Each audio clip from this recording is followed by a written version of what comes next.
Question number 13.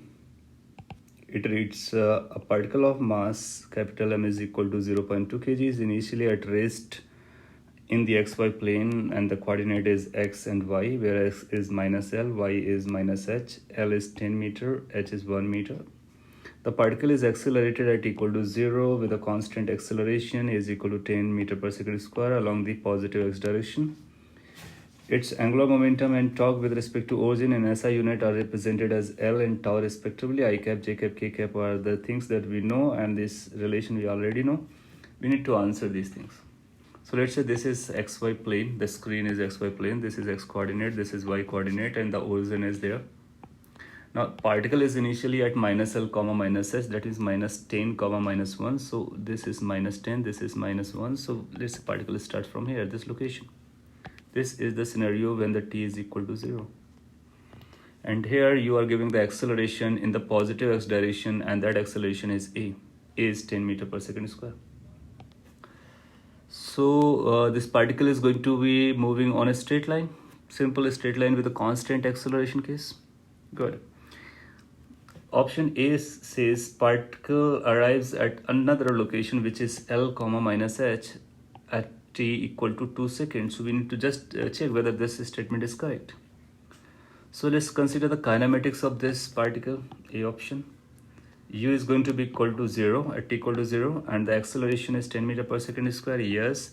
How much the distance? So this is the new location which is 10 comma minus 1.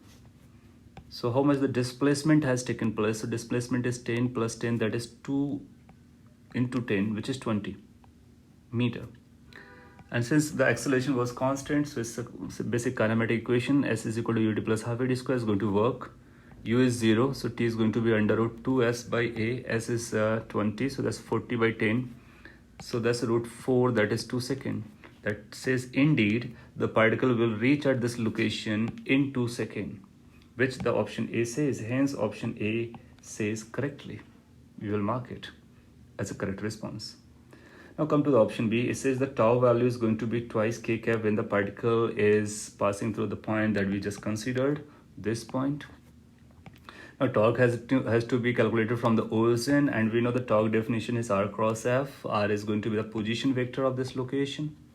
Or we can write in simplified manner that the force into the perpendicular distance of the line of action of force is going to be this, which is basically h, which is basically 1 unit. So it's fh. Direction about this force is going to rotate in this manner, so it's going to be like counterclockwise, which is k cap. So the direction is going to be k cap. Now how much the force is this particle is going to be or must be subjected with can be calculated. The net force is equal to mass into acceleration. We got to know mass, we got to know acceleration. So it's like mah k cap. Mass is given as 0.2 kg, a is 10, h is 1, so turn out to be 2 k cap. So we came to know when the particle is at the location x is equal to L, y is equal to minus h, the torque is going to be twice k cap. In fact, in all these locations, its torque will remain the same. You can check from the calculations because m is not changing, a is not changing, h is not changing, so torque will not change. Then B comes out to be correct. Now come to the angular momentum aspect. When the particle is at this new location where we just discussing, angular momentum is moment of linear momentum, which is r cross p. Again we can write p into the perpendicular distance, and the direction of rotation will say it's also in k cap. So it's like mvh. Now velocity we need to find at this location. So we know this moving with a constant acceleration. V is equal to u plus at can be applied, and u was 0, a was 10, t is 2, so that's 20 meter per second.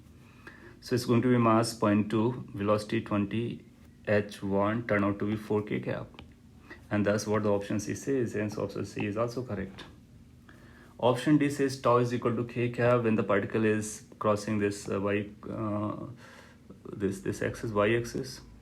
So again you will find the torque will remain the same, its magnitude won't change, so it's like 1, it has to be 2. So D is wrong.